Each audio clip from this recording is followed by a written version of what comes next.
Olá pessoal, sou o Thiago Pittini, drapple.com.br. Bem-vindo a mais um Dr. Apple, centésimo, quinquagésimo quinto Dr. Apple News, com a ajuda de muita gente, Renato Azan, Sandro Silva, Antônio Andrade, Gilberto. Muito obrigado pela colaboração de todos. A Pink também está aqui acompanhando o nosso news nessa sexta-feira, sempre com a gente aqui.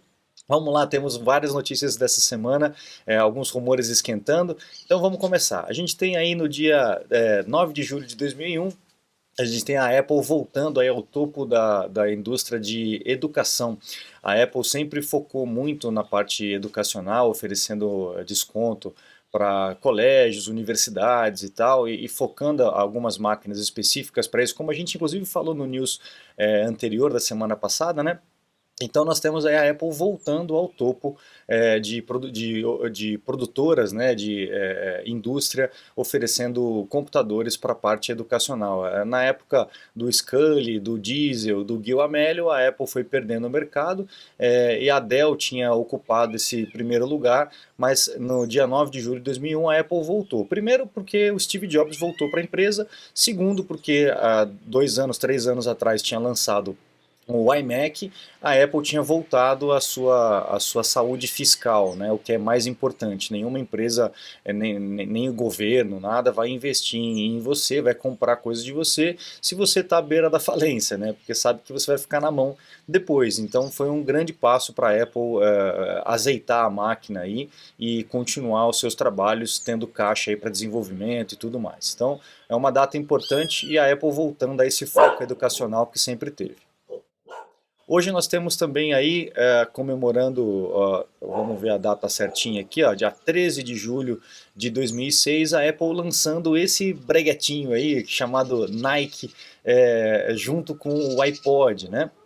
A Apple aí começou a abrir um grande mercado de aliar essa tecnologia mais acessível para o consumidor final na parte de saúde, para aferir dados de saúde. No caso desse da Nike, era uma pastilhinha que você botava no tênis, né? Ele vinha com outro, aqui, né? Ele vinha com outro breguetinho que você conectava no seu iPod e ele media aí os passos, né? O seu pace aí na corrida.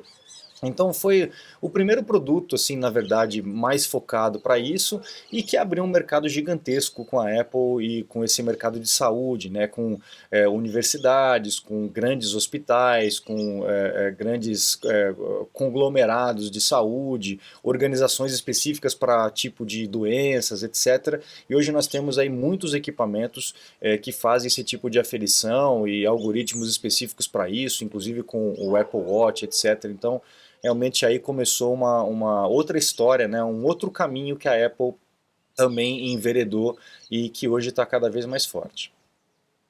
Temos também no dia 10 de julho de 2008 a Apple lançando ali o App Store, né, coisa que o Steve Jobs não queria. O Steve Jobs queria que os aplicativos fossem desenvolvidos pela Apple para tornar o iPhone completamente seguro, né. A única porta de comunicação seria as mensagens e a internet, seria a única coisa insegura, mas eles teriam um controle total do que estava acontecendo dentro do aparelho. Porém, depois de algum tempo, a turma conseguiu convencer o camarada que se eles colocassem os desenvolvedores, né, para poder criar ideias, aplicativos, funcionalidades novas para o equipamento, seria muito melhor do que eles terem tudo isso in-house, né?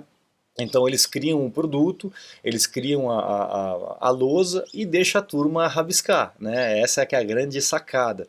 E todo mundo ganha com isso, um mercado gigantesco, né? A gente tem visto agora alguns sem noção aí querendo atrapalhar essa questão da App Store, principalmente na parte de segurança, né? O que é muito arriscado, o que é muito preocupante para nós usuários de iPhone, mas a gente tem que comemorar aí em 2008 o nascimento de um mercado gigantesco e também a possibilidade que a Apple deu para desenvolvedores autônomos, né?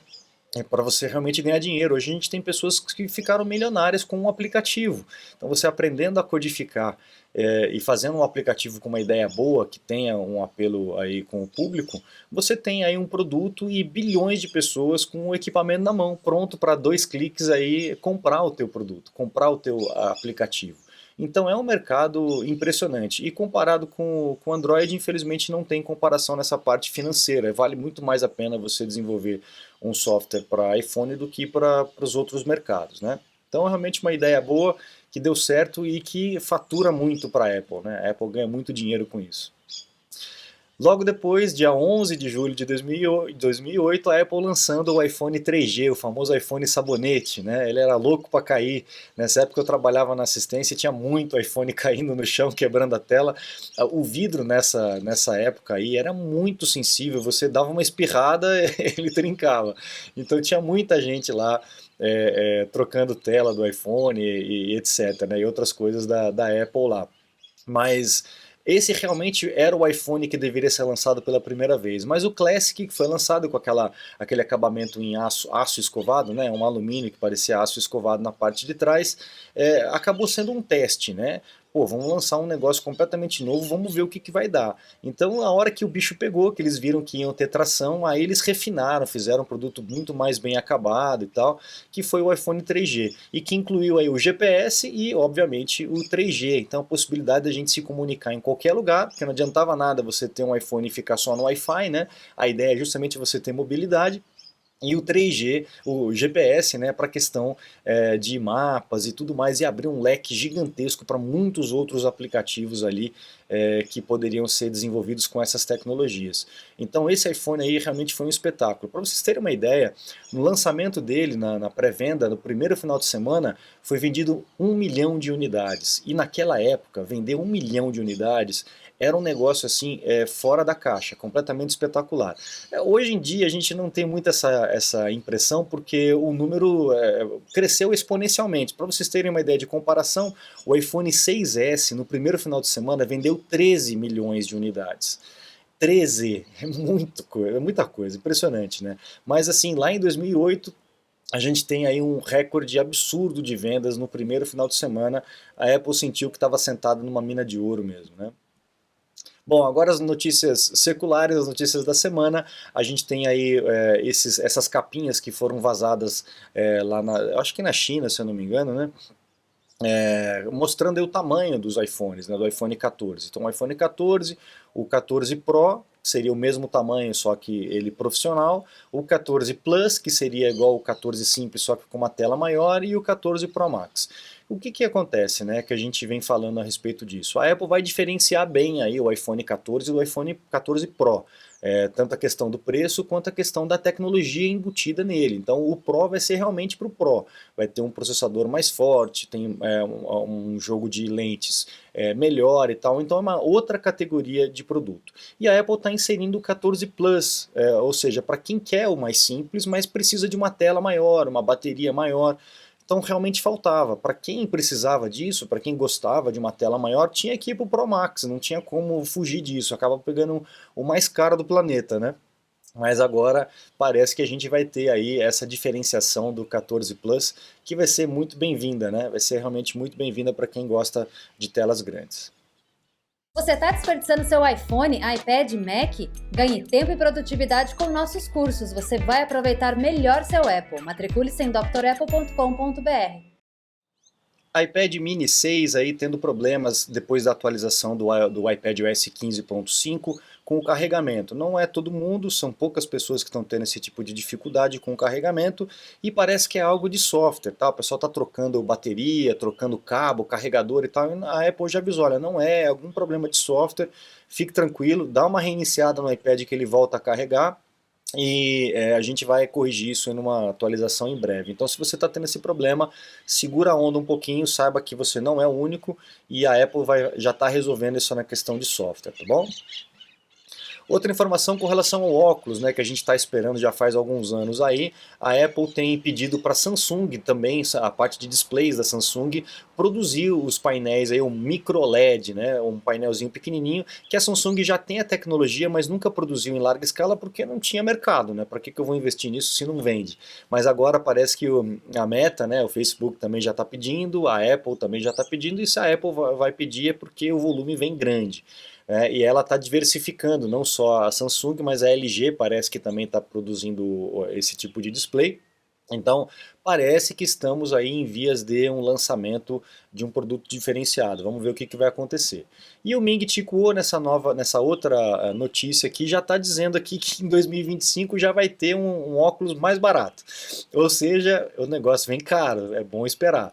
Em 2025 teria uma versão mais em conta aí do que seria esse óculos da Apple. Apple Vision, iGlass, Apple Glass, a gente não sabe como é que vai se chamar até agora. Vamos ver se vai sair esse ano mesmo. Pode ser que não, pode ser que venha no ano que vem.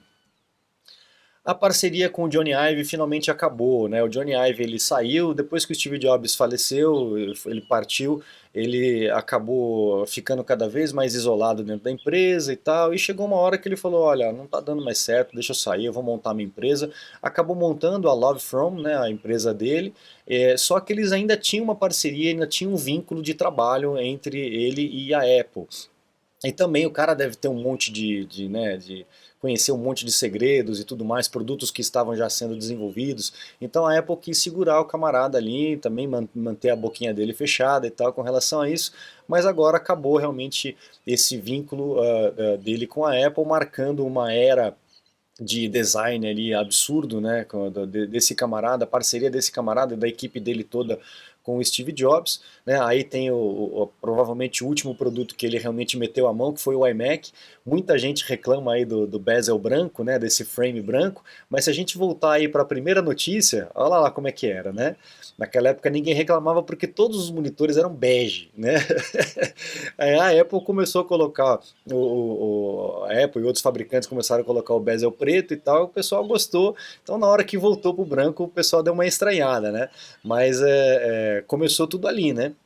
Então a gente se despede aí do Johnny Ive e espero que ele trilhe outros caminhos aí, crie produtos fantásticos aí com um design absurdo, como ele sempre criou aí para a Apple. Óbvio que muito controverso, né? Tem gente que detesta o trabalho dele, ninguém vai agradar todo mundo, mas tudo bem, não deixa de ser importante, não deixa de ser marcante o trabalho dele, até pelos números, né? Pelos números a gente consegue comprovar isso. O WhatsApp está testando um aplicativo nativo aí para o Apple Silicon, finalmente. Muita gente tendo problema com o aplicativo do WhatsApp no Mac, porque acaba consumindo muita energia, né? O programa está mal feito, está precisando de melhorias, e fazendo ele para o Apple Silicon, adaptado 100% aí para o processador da Apple, com certeza vai melhorar. Você que usa o WhatsApp e percebe que a máquina fica ruim, tenta usar pelo navegador que deve melhorar. Eu atendo vários alunos aí com esse tipo de problema, e quando a gente abre um monitor de atividade, a gente vê que o WhatsApp, o aplicativo do WhatsApp está lá no topo, consumindo absurdo da máquina. Então fique atento com relação a isso, tá bom? E daqui a pouco a gente vai ter essa atualização, que tomara que eles façam direito, né? E seja bem-vinda para quem tem os processadores Apple Silicon. Olha lá, o mercado inteiro caindo nas vendas de máquinas, né? Olha lá, Lenovo menos 12, HP menos 27,5, né? A Dell menos 5, Acer menos 18, né? E a Apple crescendo 9,3, né? Olha só que diferença, né? E não é um negócio pequeno, né? Não é uma diferença pouca, é uma diferença gigantesca. Então a Apple realmente está abocanhando o mercado aí com as suas novidades, principalmente devido a essa novidade do processador, que é algo assim, a diferença absurda do Intel, que todas as outras praticamente têm, né, com o que a Apple só tem. Então, um grande diferencial, um processador muito bom, que realmente está colocando a Apple lá em cima devagarinho, ela vai ganhando mercado. Ainda tem um market share de 7%, né, é bem pouco, mas não importa, né? O Steve Jobs mesmo falou que nunca se importou com isso, né? Ele falou, pô, a Ferrari não é todo mundo que tem a Ferrari, né? A Ferrari não tem o domínio do mercado, mas é um produto bem feito, um produto que o cara olha e fala, nossa, que absurdo, né? Como é bem acabado. E é isso que ele quer fazer um produto que ele tem orgulho, né? E esse sim, esse sentimento, essa filosofia ainda está aí dentro da Apple, óbvio com seus escorregões, mas a gente ainda tem esse sentimento dentro da Apple de fazer um produto que eles possam se orgulhar. O Tim Cook já disse isso várias vezes também, né? Mas aí a gente vê nos números essa estratégia da Apple de fazer as coisas dentro de casa, né, que muita gente reclama, mas a gente está vendo aí que realmente está dando certo, o produto está bom e o mercado está dando resposta aí em termos de número, né? Bom, a Apple lançou aí o Public Beta do macOS 13, o macOS Ventura, então se você quiser instalar, já pode entrar lá no site do Beta Software website e fazer o download do programa, né, se inscrever e fazer o download do sistema operacional. Não recomendo que você instale na sua máquina principal. Se você for instalar na sua máquina, ou se você só tiver uma máquina, faça uma partição, né, tem que ter espaço para isso, faça uma partição para testar, porque vira e mexe nessa época, eu tenho muita gente falando, instalei o beta e a máquina tá ruim, eu perdi minhas coisas e tal. Meu filho, não faça isso, meu filho. Não, não comprometa o teu dia a dia de trabalho, teus dados e tal, com um aplicativo com um sistema beta. Ele é teste, né? Então vai ter erro, ele é feito para ter erro mesmo, para encontrar os erros. Então faça uma partição, ou então instale numa outra máquina para que você não tenha esse problema e possa aí acalmar a sua ansiedade e testar o sistema operacional. Ou então espera até o final do ano, onde vai ser lançada a versão oficial, que vai ter menos erros, né? Sempre tem errinhos que a Apple vai corrigindo, né? Mas lá no final já vai ter passado por umas boas peneiras. AirPods Pro e AirPods Max parece que vai ter uma nova geração de Bluetooth, né? É um Bluetooth específico para áudio, Bluetooth LE áudio, né? Que eles chamam LE, que vai facilitar, vai melhorar a conexão, áudio, etc. E tomara que também poupe bateria, que a gente tenha mais autonomia. Porque o AirPods é legal, mas o problema grande dele é com relação à autonomia da bateria, né? A Pink também acha que a bateria não é muito boa, não.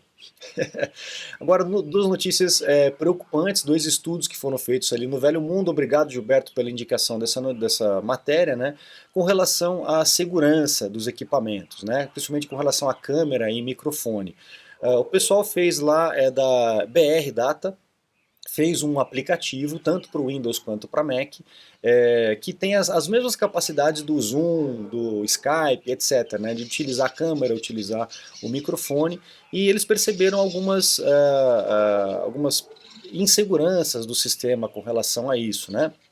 Ele falou que a parte boa é que no caso da Apple, você tem que dar a liberação para usar a câmera e usar o microfone, senão ela realmente não consegue, e no caso do Windows fica à vontade, né? Mesmo sem você dar permissão, eles conseguem acessar. Uma parte ruim aí com relação àquela bolinha, esse pontinho verde que aparece quando a gente usa a câmera, eles conseguiram mais ou menos tentar driblar essa necessidade da luzinha ficar acesa quando a câmera está sendo utilizada, né? Mas não foi um negócio fácil de fazer e não foi 100%, né? Eles não conseguiram 100% isso aqui. O que eles falaram da Apple aqui com relação ao uso da câmera e do microfone concomitantemente com outro aplicativo, né? Que isso no Windows você não pode, então se você está usando a câmera aí no Zoom, por exemplo, nenhum outro aplicativo consegue usar a câmera. Já no Mac consegue, se ele tem a permissão para usar a câmera, ele pode utilizar. Então, por exemplo, você pode estar usando o Zoom e um aplicativo malicioso que você permitiu instalar, né? Que você deu as permissões para poder usar a câmera, esse que é o grande detalhe, né? Ele pode estar usando a câmera junto e gravando a tela, por exemplo, se você deu a permissão para gravar a tela. Então fique atento com os aplicativos que vocês instalam. Se você tiver alguma dúvida, entre em contato comigo, me pergunte, Thiago, esse aplicativo aqui você conhece? É confiável? Posso baixar daqui? Posso baixar dali? Sempre vai no site oficial ou então na App Store. O principal é a App Store, que ele tem uma revisão, não é 100%, mas ele tem uma revisão da turma da Apple, né? Então fique atento com relação a essas vulnerabilidades. Eu sei que tem muita gente que cobre a câmera aí, porque não confia em absolutamente nada. Se você se sente mais seguro, cubra a câmera sem problema nenhum e descobre só na hora de usar ou não use, né? Não use nunca, porque a única forma de você se manter seguro é realmente você não usar a tecnologia, né? Deixa ela desabilitada. E para encerrar as notícias dessa semana, a gente tem aí a Rússia punindo aí a Apple, né, com uma multa, porque os dados dos russos do iCloud não estão na Rússia. Parece que é uma exigência, né, que os dados estejam em solo russo, num data center da Rússia, e descobriram que realmente não estava, ou parcialmente não estava. Então a Apple está sendo aí, na corte de Moscou, está sendo punida ou ameaçada de punição com relação a isso, né? A gente sabe, pessoal, que, por exemplo, no caso do TikTok, né, o Trump exigiu aí o banimento do TikTok por problemas gravíssimos aí de segurança, a gente tem visto a respeito disso, né? E também acabou incentivando a compra da Oracle, a compra do TikTok pela Oracle, para poder manter em casa o controle desse produto, né, desse aplicativo, o que acabou não dando certo. No acordo entre eles falaram, tudo bem então, mas você coloca os dados aqui nos Estados Unidos, você não vai manter os dados lá na China, então cria um data center ou aluga um data center aqui nos Estados Unidos e todos os dados do TikTok têm que ficar aqui nos Estados Unidos. Isso resolve? Parcialmente, né, pessoal? Porque a China continua tendo acesso ao data center, né? A gente sabe que hoje em dia a distância física já não representa muita coisa, né? Então eles tendo acesso à informação lá, as informações estão correndo, né? O máximo que pode fazer é, em alguma situação específica, você puxa o plug, né? Você desliga o data center e acabou, eles perderam o contato. Mas quem diz que eles não estão fazendo um backup, não estão fazendo uma redundância desses dados todos? Então não é seguro, é uma cartadinha na manga, mas não resolve o problema. A gente sabe que realmente não resolve o problema. Mas a Apple está enfrentando essa situação lá na Rússia e com essa notícia a gente encerra o Dr. Apple News dessa semana. Um grande abraço a todo mundo que assiste aqui.